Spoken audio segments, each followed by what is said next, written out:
स्वागत है आप लोगों का इस वीडियो में। ये क्वेश्चन नंबर 35 मैं सॉल्व करने जा रहा हूँ। इंटरेस्टिंग क्वेश्चन है, एस सी वर्मा सर ने बनाया है। इंडियन विलेजेज, वो भी खुद विलेज से बिलोंग करते थे, बिहार दरभंगा के रहने वाले थे, पटना में उन्होंने पढ़ाई भी की है। तो गोली कंचा जो होता है उसके बारे में पूरी कहानी दी गई है। मैं पूरा सारांश बता देता हूँ। तो वो क्या बता रहे हैं कि है ना, एक गोली है ना या कंचा जो भी है वो 20 नहीं 2 मीटर की दूरी पे रखा हुआ है, ठीक है, एक सेकंड प्लेयर से। और एक सेकंड प्लेयर को क्या करना है, थंब को ज़मीन पर रखना होता है, थंब को ज़मीन पर रखना होता है और 2 उंगलियों के बीच से ऐसे मारना होता है, ठीक है। और कहा जा रहा है कि वो जो थंब की जो हाइट है 19.6 सेंटीमीटर ऊपर से वो फेंक रहा है, मतलब कंचा को, है ना।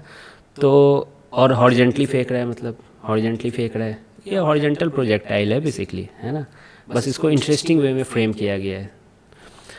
तो बोला गया है कि कितनी स्पीड होनी चाहिए कि वो सामने जो दूसरा गोली जो रखा हुआ है उसको वो हिट करे, ठीक है।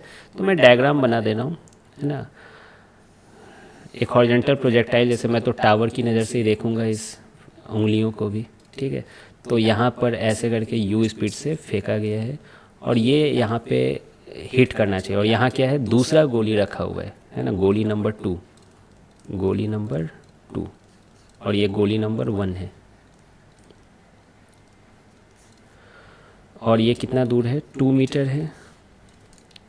और ये कितना है, 19.6 सेंटीमीटर। ध्यान से देखें, 19.6 सेंटीमीटर है। तो इसको मैं मीटर में चेंज करूँगा ऑब्वियसली, है ना। मीटर में कैसे होगा, 19.6 डिवाइडेड बाय 100 और एक शून्य डेसिमल का, तो इतना मीटर हो जाएगा, ठीक है। तो यहाँ तक आप समझ ही रहे होंगे। अब क्या करना है, यू निकालना है। कैसे कैसे निकालें, मुझे तो फॉर्मूला भी याद आ रही है ना। R equal to u under root 2h/g होता है हॉरिजेंटल प्रोजेक्टाइल में। तो वही डाटा से यूज भी कर सकते थे, लेकिन मैं बेसिक मेथड से जा रहा हूँ। पहले मैं क्या निकालूंगा, फिर टाइम निकालूंगा, है ना, कितने टाइम में ये यहाँ पहुँची। फिर हॉरिजेंटल एक्स डायरेक्शन में फिर हम लोग S equal to u t लगा लेंगे, तो यू पता चल जाएगा वहाँ से। तो देखिए, A से B में मैं लगा रहा हूँ, और क्या लगा रहा हूँ, वाई डायरेक्शन में। तो S y equal to u y t plus half a y t square, ठीक है। वाई डायरेक्शन में डिस्प्लेसमेंट कितनी हो रही है, वो नीचे आ रहा है, वो क्या आ रहा है, नीचे आ रहा है। तो इतना ही हो रहा है, लेकिन माइनस में हो रहा है ना। तो -196/1000।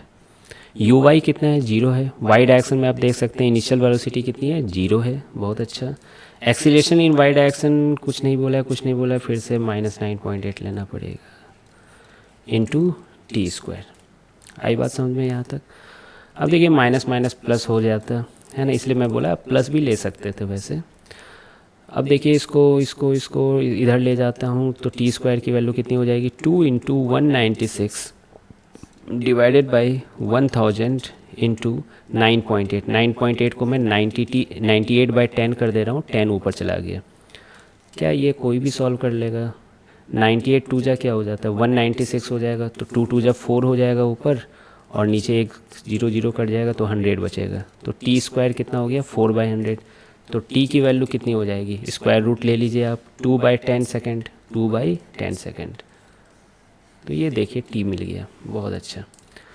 अब हम लोग क्या करने वाले हैं, एक्स डायरेक्शन में सॉल्व करेंगे, है ना। यही इक्वेशन लगाऊंगा मैं एक्स डायरेक्शन में, S x equal to u x into t plus half into a x t square. लेकिन मज़े की बात है, एक्स डायरेक्शन में एक्सीलरेशन तो 0 होती है, और ये मैं ए से बी लगा रहा हूँ। अब बताइए हॉरिजेंटल डायरेक्शन यानी एक्स डायरेक्शन में डिस्प्लेसमेंट कितनी है, 2 मीटर है। यू एक्स कितनी है, वही तो निकालना है जिसे मैंने यू कहा है। और टी कितना है, 2/10 है। क्या साफ दिख रहा है, 2 कट रहा है। यू की वैल्यू कितनी आ गई, 10 मीटर पर सेकेंड। तो बहुत ही बेसिक क्वेश्चन था, हॉरिजॉन्टल प्रोजेक्टाइल का था, लेकिन है ना, मैं भी जब पहली बार पढ़ा था अपने स्टूडेंट टाइम में, तो बहुत अच्छा लगा था ये क्वेश्चन, ठीक है। तो आई होप आपको ये समझ में आ गया होगा आंसर, और फिर मिलते हैं फिर नेक्स्ट वीडियो में।